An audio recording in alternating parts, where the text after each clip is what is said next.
तो फाइनली ढूंढ लिया आपने। हाँ, मुझे उम्मीद थी आप ढूंढ लोगे। आज की इस वीडियो में मैं आपको बताऊंगा Haryana board class 10 English first flight जो बुक है आपकी, उसका जो पोइट्री बेस्ड सेक्शन है यानी कविताओं वाला जो पोर्शन है, उसके कंप्लीट बुक के इंपॉर्टेंट क्वेश्चन आपको कराने वाला हूँ। लॉन्ग क्वेश्चन भी है, शॉर्ट क्वेश्चन भी है, सारी पोएम्स के चैप्टर वाइज है, मतलब पोएम वाइज है बेसिकली।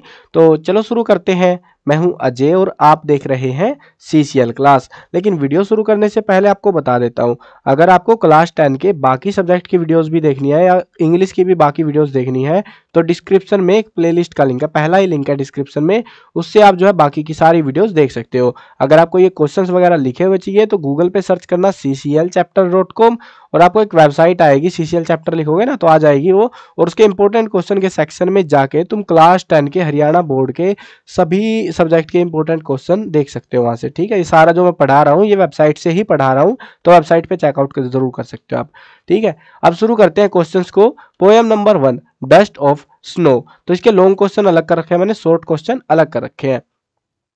तो पहला क्वेश्चन है what is the central idea of the poem dust of snow, discuss. देखो, जिनको बहुत सारे स्टूडेंट ये होते हैं सर हमको बस पास करा दो, कुछ बोलते हैं भाई हमको नंबर बढ़िया चाहिए। ठीक है, दोनों के लिए वीडियो है, दोनों को फायदा होगा। अब ये जो जितने भी क्वेश्चन है सारे पेपर एनालिसिस बेस्ड है, ये जिनके ऊपर लिखा हुआ है मोस्ट इंपोर्टेंट, जिनको सिर्फ पास होना है वो ये कर लेना, सिर्फ मोस्ट इंपोर्टेंट वाले, और जिनको पास नहीं होना मतलब बढ़िया नंबर भी चाहिए भाई, पास पास से मेरा क्या होगा, तो वो सारे कर लेना। अब ये सारे क्वेश्चन अपनी गाइड वगैरह उठा लो, मार्क करने लग जाओ उनको। ठीक है, तो देखो आंसर्स वगैरह लिखने में यार बहुत टाइम लग जाता है, तो अब चुरा नहीं सकते ना किसी का, वो भी दिक्कत है फिर, नहीं तो हमें ही चमाट पड़ती है। तो जो भी है लेजिटली मेरे को खुद ही आंसर लिखने पड़ेंगे, तो बहुत टाइम लग जाएगा उसमें, इसीलिए जो है मैं आपको डायरेक्ट क्वेश्चंस प्रोवाइड करा दे रहा हूँ। What is the substance of the poem dust of snow. Short questions देखो, इसमें से पहला क्वेश्चन है what is dust of snow, what does the poet से, हैज चेंज्ड हिज मूड, यानी कि किस चीज ने उसके मूड को बदल दिया, how has the poet mood changed, और कैसे पोइट का मूड बदल गया। What is dust of snow ये और करके है, मतलब ये क्वेश्चन ऐसे भी आया हुआ था, what is dust of snow, how is the poet mood changed, और कैसे पोइट का मूड बदल गया। दोनों के आंसर हमको सेम ही लिखने हैं। Where was the poet standing and what happening to him there, वो कहाँ पे खड़ा हुआ था और उसके साथ में वहां पे क्या हुआ, वो शायद एक बर्फ वगैरह गिर गई थी ना उसके ऊपर, वो वाली बात बतानी है। या फिर इसी क्वेश्चन को सेम एक और तरीके से पूछा गया, where was the poet and what happen to him. अब देखो यहाँ पे तुमसे बोला गया कहाँ पे खड़ा हुआ था, यहाँ पे वो नहीं बोला, इसीलिए मैंने इसको आपको अलग से दिखाया है। ठीक है ना, यानी पोएट कहाँ पे था और उसके साथ वहां पे क्या घटित हुआ, दोनों का आंसर हमारा सेम ही है इनका। नेक्स्ट क्वेश्चन देखो तुम, what is the central idea of the poem dust of snow, या main idea of the poem dust of snow. अब ये अगर तुम बड़े सियाने बन रहे हो, ये देखो तुम central idea of the poem dust of snow, मतलब कि लॉन्ग क्वेश्चन मैं आपको सिंपल बता दे रहा हूं, पहले लॉन्ग क्वेश्चन करने हैं फिर शॉर्ट करने हैं, आपके क्वेश्चन ऑटोमेटिकली कम हो जाएंगे। ठीक है ना, अब मेन आइडिया पूछ लो, सेंट्रल आइडिया, सेंट्रल थीम वगैरह एक ही चीज होती है, सबका आंसर सेम ही होता है लिखना। Where was the crow sitting, crow कहाँ पे बैठा हुआ था, what did it shake down on the poet, और इसने क्या हिला के गिराया, बर्फ गिरा दी थी ना, वो बैठा हुआ था पेड़ के ऊपर, तो वही बात है ये। फायर एंड आइस दूसरी पोएम है, इसमें से लॉन्ग क्वेश्चन खास कुछ आते नहीं है, एक ही क्वेश्चन आया है, और ये लगभग जो है ना मैं आपको दे रहा हूँ लगभग 30 पेपर्स के आसपास का एनालिसिस है। अब देख लो तुम, इतने पेपरों में से एक क्वेश्चन आया बस, कितनी बेशर्मी की बात है। अभी 2023 के सैंपल पेपर भी इसमें इंक्लूडेड है सारा कुछ। What do different people say about the end of the world? What is the poet view? Poet का व्यू क्या है और लोग क्या कहते हैं, दुनिया कैसे बर्बाद होगी, खत्म होगी मतलब।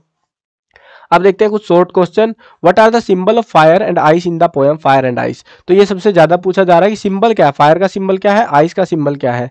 What are the idea about how the world will end, और क्या आइडिया है संसार कैसे खत्म होगा, how will the world end twice, दो बार जो है संसार कैसे खत्म होगा, एक बार कहते हैं आग से खत्म होगा, एक बार वो कहते हैं बर्फ से खत्म होगा, सारी दुनिया ठरक के मर जाएगी। तो वही चीज हमको यहाँ पे बतानी है। A tiger in the zoo, tiger एक पिंजरे में, तो उसमें से देखो लॉन्ग क्वेश्चन देखते हैं। Summarise the poem a tiger in the zoo in your own word, basically हमको यहाँ पे समरी लिखनी है पूरी पोएम की। ठीक है ना, how does Leslie Morris contrast the tiger in the cage with the tiger in the forest, तो टाइगर के बारे में हमको यहाँ पे बताना है कि जो है ना जो लैसी मोरिस है ये कैसे कॉन्ट्रास्ट करती है टाइगर के बारे में, क्या वगैरह बताती है। तो और हाँ एक और चीज बता देता हूँ तुमको, बहुत काम आएगी, 2 नंबर फ्री के हैं लगभग तुम्हारे वो। आपकी ये जो किताब है फर्स्ट फ्लाइट, इस कंप्लीट बुक के चैप्टर के नाम और उनके राइटर के नाम याद कर लेना। अब आप बोलो भाई क्या बता रहे हो तुम, क्या बक रहे हो, ये कहाँ आते हैं, ये इनका क्या क्या आएगा हमारा। देखो आपके पास आएंगे अनसीन मतलब सीन पैसेज, इस बुक से पैसेज आते हैं, पोएम वाले में से भी आता है और एक आपका स्टोरी बेस्ड में से आता है। दोनों में एक एक क्वेश्चन मिलता है आपको जिसमें पूछा जाता है पोएम का नाम या चैप्टर का नाम, और उसके बाद राइटर कौन है उसका उसका या राइटर या ऑथर उसका नाम हमसे पूछा जाता है। दोनों में एक एक नंबर के आते हैं, वो 2 नंबर के क्वेश्चन आते हैं, ठीक है, या फिर कभी कभी 3 नंबर के, वो जो भी है अपना सैंपल पेपर वगैरह देखूंगा तो उसके हिसाब से मैं बता दूंगा। पैसेज वाली वीडियो भी आएगी आपकी, टेंशन मत लो, तो उस वीडियो से आपको उसका भी पूरा अच्छे से आइडिया लग जाएगा कौन से चैप्टर से कहां से कितना आता है, ठीक है, ताकि उन पे ज्यादा फोकस तुम कर पाओ। बट हाँ सिंपल रिकमेंड है कि कर लेना, इनको नंबर नहीं कटेंगे तुम्हारे। शॉर्ट क्वेश्चंस देखो अभी इस चैप्टर के। Describe the case where the tiger has been imprisoned. Case कहां पर है, जो मतलब पिंजरे के बारे में बताना जहां पर उस टाइगर को कैद कैद करके रखा गया है। How does the tiger feel in the cage. Tiger को पिंजरे में कैसा फील हो रहा है। हाउ डज इट वॉक, और वो कैसे चल रहा है। How does the tiger terrify the villagers. Tiger गांव वालों को कैसे डरा रहा है। What last voice does the tiger hear at night. रात में टाइगर को लास्ट वॉइस क्या सुनाई दी। What does he stare at, और वो किस चीज को घूर रहा है। What message do you get from the poem. इस पोएम से तुम्हें क्या मैसेज मिलता है। टाइगर इन द जू। पोएम देखो ये जो मैसेज है इसको आप सेंट्रल आइडिया या थीम भी कह सकते हो, एक ही चीज होती है सारी की सारी। और ये तो मैं रिकमेंड करूंगा आपको कि आपको सभी पोएम्स की थीम या सेंट्रल आइडिया या जो भी है, मतलब ये एक सेम से क्वेश्चन होते हैं, तो इनमें से सभी चैप्टर के कर लेना, इस मतलब पोएम्स वालों में सभी पोएम्स के कर लेना, उनमें से ज्यादा आते हैं, ये चीजें ज्यादा पूछी जाती है। How can one identify the Bengal tiger. Bengal tiger की कैरेक्टरिस्टिक बताने बेसिकली इसमें हमें, कैसे हम पहचानेंगे बंगाल टाइगर को। How does the tiger behave in its natural habitat, यानी कि दैट इज जंगल। जंगल में वो कैसे बिहेव करता है टाइगर, वो बताना है। What is the central idea of the poem tiger in the जू। देखो ये वाला क्वेश्चन 8वां क्वेश्चन हमारा, और ये 5वां क्वेश्चन, दोनों के आंसर सेम ही लिखने हैं। ये कई बार ऐसे पूछा जा रहा है, यही चीज आपको इसमें लिखनी है, सेम आंसर बिल्कुल से। तभी मैं बता देता हूँ भाई, जिनमें सेम होता है, तुम कई बार क्या होता है गाइड में अलग अलग बना देते हैं उनको, ताकि उनके क्वेश्चंस की गिनती बढ़ जाए। अलग अलग आंसर भी दिखा देंगे तुमको, लेकिन दोनों में चीजें वही होती है, बात वही होती है लिखी हुई। तो ध्यान रखना, जिनके मैं बताता हूँ कि भाई इनके दोनों के आंसर सेम ही है, तो उनके सेम ही है, आप उनमें से कोई सा एक कर लेना जो आपको इजी लगे, ठीक है। How to tell wild animals. Wild animals को कैसे बताएं पहचाने, वो चीजें वगैरह है। Long question. अब लॉन्ग क्वेश्चन देखो।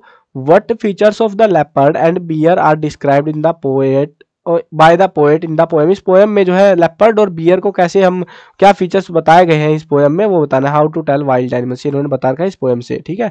What does Carolyn Wells say about the Asian lion in the poem. Asian lion के बारे में क्या बताती है वो हमको बताना है। देखो टाइगर का पूछ लिया, एशियन लेपर्ड का, बियर का, ये लायन वगैरह पूछ लिया, और सेंट्रल आइडिया भी पूछ लिया इस पोएम का। देखो तभी मैं कह रहा हूँ सेंट्रल आइडिया एग्जाम में बहुत आ रहे हैं, और लॉन्ग क्वेश्चन करके आ रहे हैं। अब लॉन्ग क्वेश्चन करके आ रहे हैं, मजा आया यार, मतलब फ्री फंड के नंबर है यार। सेंट्रल आइडिया में लिखना है क्या होता है तुमको, बेसिकली समरी नहीं लिखनी होती। बहुत सारे स्टूडेंट सोचते हैं समरी लिखनी है, समरी तो लिखनी है। हाँ मैं मानता हूं, अगर तुम्हें कुछ नहीं आता समरी लिख दो, काम चल जाएगा तुम्हारा।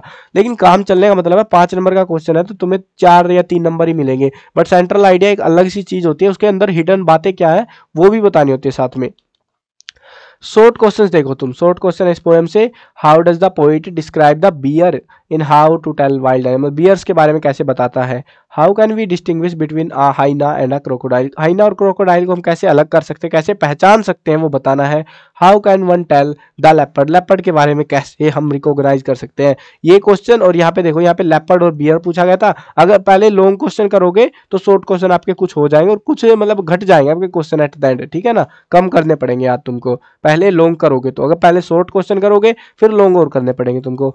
बाल पोएम देखो, सबसे ज्यादा रिपीटेड क्वेश्चन, वही बात यार मैं हर बार बोल रहा हूँ, थीम, चैप्टर की theme, main idea, central idea, जो भी एक ही चीज होती है वो कर लेना। इसमें भी यही पूछा गया सबसे ज्यादा एग्जाम में। Write a brief summary of the John Berryman poem the ball poem in your own word. यहाँ पे ब्रीफ समरी बतानी है या कह लो थीम बतानी है, एक ही चीज है, मैंने अलग से लिख दिया ताकि तुमको समझ में आ जाए, दोनों में सेम ही बात बतानी है।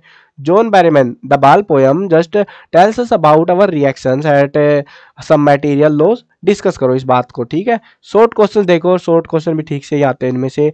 What does John Berryman notice at the beginning of the ball poem. तो जॉन बैरमन स्टार्टिंग में क्या नोटिस करता है वो बताना है। What is the effect of the loss of the ball on the boy. Boy की जो बॉल है वो गुम हो गई है तो उसका क्या इफेक्ट हुआ उस बॉय पे, वो बताना है। What does in the world of possession, ये जो लाइन है इसका मीनिंग क्या है पोएम में, वो हमको यहाँ पे एक्सप्लेन करना है।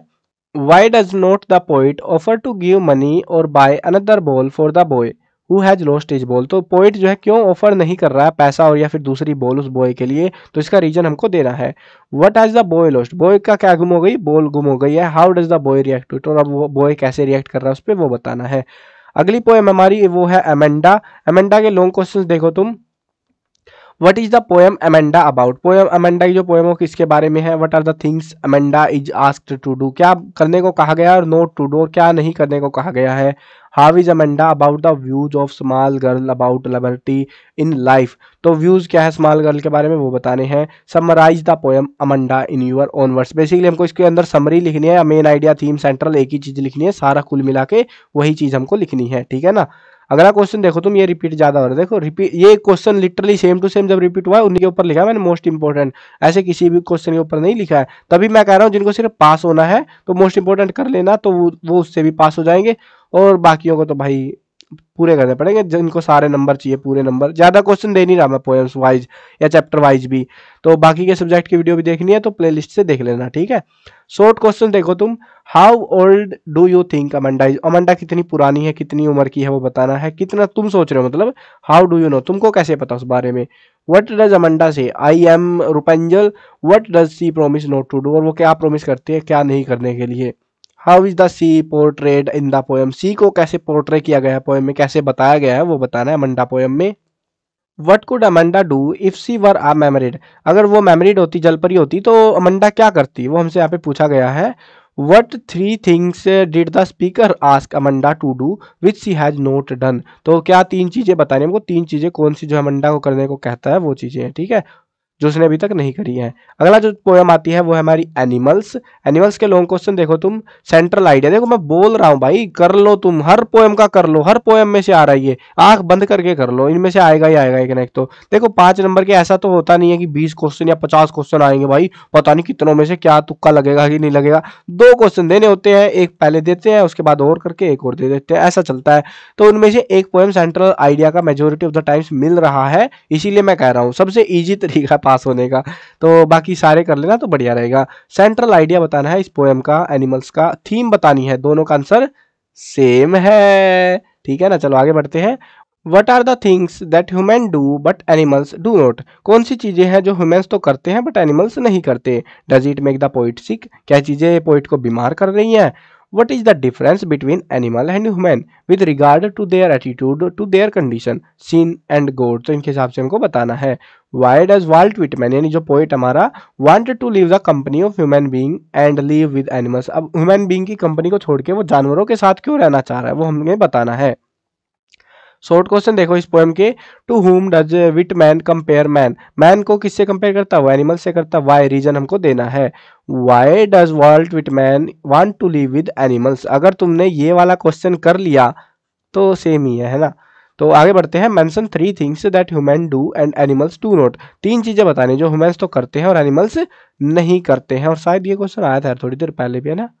तो देखो ये what are the things that human do but animals do not. मैं तभी कह रहा हूँ भाई लॉन्ग क्वेश्चन कर लो पहले, लॉन्ग क्वेश्चन करने के बाद शॉर्ट क्वेश्चन बहुत कम हो जाते हैं तुम्हारे। तुमको दिखा भी दे रहा हूँ साथ में कि ये देखो ये लॉन्ग वालों में आया था, ये शॉर्ट में भी आया हुआ अलग साथ पूछ के थोड़ा। अगली जो पोएम है वो है हमारी द ट्रीज, पेड़ों की कहानी है। लॉन्ग क्वेश्चन देखो। Central idea of the poem trees का भी सेंट्रल आइडिया हमको करना है। Adrienne Rich describe the growing of tree inside the house. Can there be forest without tree? क्या बिना पेड़ के जंगल हो सकता है, नहीं होता ना। Where are the trees in the poem? अब पेड़ कहाँ पे इस पोएम में, शायद कमरे में कैद या कुछ बता रखा है। एंड वेयर डू दे गो? और वो कहाँ जा रहे हैं। शॉर्ट क्वेश्चन देखो इस पोएम के। What type of trees are described in the poem the trees? Where are they kept? उनको कहाँ पर रखा गया। ये ऑलमोस्ट ये सेम सा ही है कि कौन सा था ये, हाँ ये यहाँ से ये कि ट्रीज कहाँ पे, इसी का जो है शॉर्ट आंसर रहेगा ये छोटा। Where do decorative plants grow? Decorative plant कहाँ ग्रो होते हैं। To whom are they compare to? और उनको किनसे कंपेयर किया जा रहा है। What do the roots and leaves of the tree do in the poem the trees? इस पोएम के अंदर जो रूट है पत्ते हैं वो क्या कर रहे हैं पोएम में। Where are trees in the poem? Poem के अंदर ट्रीज कहाँ पर है। What do their roots their leaves and their twins do? उनके पेड़ पत्ते सब क्या कर रहे हैं। मतलब इसका आंसर थोड़ा सा सेम सा ही रहेगा बट एडिशनल चीजें भी पूछिए थोड़ी सी। What changes can be seen in the moon during the course of the poem? The trees. तो इस पोएम में हमको जो है मून के क्या चेंजेस मून के अंदर दिखाई पड़ रहे हैं वो हमको बताना है। अगली जो पोएम आती है वो फोग। फोग के लॉन्ग क्वेश्चन देखो, how has Karl Sandberg portrait the nature and it silent working in fog. तो कैसे उन्हें पोर्ट्रेट करा है उसके बारे में, नेचर और उसके साइलेंट जो काम करते हैं उसके बारे में। Describe the poets observation regarding the fog. Fog का बिहेवियर हमको बताना है। Right a brief summary of Karl Sandberg poem fog in your own words. Basically theme या सेंट्रल आइडिया एक ही चीज है कुल मिला के, या समरी कह लो तुम, ठीक है। अगला जो क्वेश्चन हमारे वो है short type question. What is the fog compare to. Fog को किससे कंपेयर किया गया है। What does it look over, और ये कैसी दिख रही है। According to Carl Sandburg where is fog, what is fog like, how does it come, और ये कैसे आती है और ये कैसी दिख रही है वही बताना है हमको। What is the fog compared to, what does it look over, ये पहले आ गया क्या। ये देखो ये मतलब इतने काट देता हूँ ना भाई पर्सन, मैं तंग आ चुका हूँ काट काट के, उसके बाद भी क्वेश्चन रह ही जाता है क्वेश्चन कोई सा। ये देखो बिल्कुल जीरोक्स कॉपी एग्जाम में आई हुई थी अलग से। तो देखो मैंने कोशिश करी है कि कम से कम मतलब अरेंज कर पाऊँ उनको, फिर भी एक आध रह ही जाता है यार। तो इसको अच्छे से कर लेना इस वाले क्वेश्चन को, ठीक है। Where does fog look and how. तो फोग कैसी दिख रही है और क्यों, मतलब कैसी दिख रही है वही बताना हमको। How does the poet compare the fog with cat. Cat से कैसे कंपेयर कर रहा है। What poetic device is used है, और कैसा पोएटिक डिवाइस यहाँ पे यूज किया गया है। अगली हमारी पोएम है वो है the tale of Custard the dragon. तो इसके लॉन्ग क्वेश्चंस देखते हैं। पहले तो how is the tale of Custard the dragon is ballad, discuss करना है इसके बारे में, और कई बार पूछा है तो एग्जाम में रिपीट हो रहा है बार बार, तो अच्छे से करना है इसको। बेलिंडा डिस्क्राइब हर पैट, अपने पैट्स के बारे में बताती है। Dragon as coward, was he really coward, क्या वो असली में डरपोक है। If not how does the he prove his courage and heroism, और वो कैसे अपने बहादुरी को प्रूव करता है, लास्ट में वो शायद किसी को खा जाता है ना, ऐसा ही कुछ है शायद पोएम में। अब देखो मैंने तो यार कई साल पहले पढ़ी थी, बट कुछ कुछ याद आ ही जाता है मेरे को, मेरा दिल कह देता है चल बता दे भाई, तेरे को भी पता है थोड़ा सा। चलो शॉर्ट क्वेश्चन देखते हैं इस पोएम के। Why did Custard cry for a nice safe cage. जो कस्टर्ड नाम का जो ड्रैगन है, शायद ड्रैगन का ही नाम है ना कस्टर्ड, शायद आई थिंक सो, जो भी है यार, वो सुरक्षित पिंजरे की मांग क्यों करता है। Why is the dragon called the cowardly dragon, उसको डरपोक ड्रैगन क्यों कहा गया है। How does the poet describe the dragon mouth and nose. Dragon के मुंह और नाक को कैसे डिस्क्राइब करता है, क्या बताता है उसके बारे में, वो हमें एक्सप्लेन करना है। What were the name of Belinda's pets. Belinda के जो जानवर है कस्टर्ड मस्टर्ड और भी चार है ना शायद, वो 4 या 5 कितने, 4 ही है आई थिंक सो। तो जो भी है चूहा बिल्ली जो भी उसने पाल रखा है, तो वो सारों के आपको नाम बताने हैं बस। What is the name of the Belinda. A little grey mouse, उसका नाम क्या है इस चूहे का, और लिटल येलो डॉग उस कुत्ते का नाम क्या है, दोनों के नाम हमको बताने हैं बस। Where did Belinda live. Belinda कहाँ पर रहती है, घर में रहती है ना, लकड़ी का बना हुआ शायद से। What is the name of her little black kitten. Black kitten जो बिल्ली का बच्चा है उसका नाम क्या है। Where did Belinda live and which animal lived with her. कौन बलिंडा कहाँ रहती है, उसके साथ कौन से जानवर रहते हैं। मतलब कुल मिला के आपको जो ये क्वेश्चन है, ये वाला जो बलिंडा के पेट के नाम क्या है और बलिंडा कहाँ रहती है, इन दोनों को मिक्स करके एक नया क्वेश्चन इंट्रोड्यूस करा दिया। What were the name of Belinda pet. Belinda के पालतू जानवरों का नाम क्या था, अभी तो आया था यार ये थोड़ी देर पहले ही, अबे फिर आ गया यार, देखो कितने काटू यार, मैं भूल ही जाता हूँ इतने क्वेश्चन देख देख के। Where did Belinda live and which were her pet animals, और उसके जानवर, ये फिर आ गया भाई, शायद ये वाला और ये वाले का आंसर सेम ही लिखना है यार, इसका दोनों का आंसर सेम ही है। तो मतलब कुल मिला के आप कम हो जाएंगे क्वेश्चन। देखो एक आध क्वेश्चन जो रिपीट हो रहा है वेबसाइट पे अपडेट कर दिया जाता है टाइम के साथ में। अगर मान लो वीडियो बाद में भी देख रहे हैं नेक्स्ट ईयर के या बाद में भी, तो आपको वेबसाइट पे पहले अपडेट मिलता है सबसे पहले, और बाकी जो है ना वीडियोस वगैरह बाद में आती हैं, अपडेट होती है टाइम टू टाइम वो भी। तो अगर चाहो तो वेबसाइट से भी चेकआउट कर लेना आप, ठीक है ना। तो वहाँ पे एक आध क्वेश्चन घटा हुआ ही मिलेगा आपको जो कि रिपीट हो रहा है या वो चीज़ें हो रही है।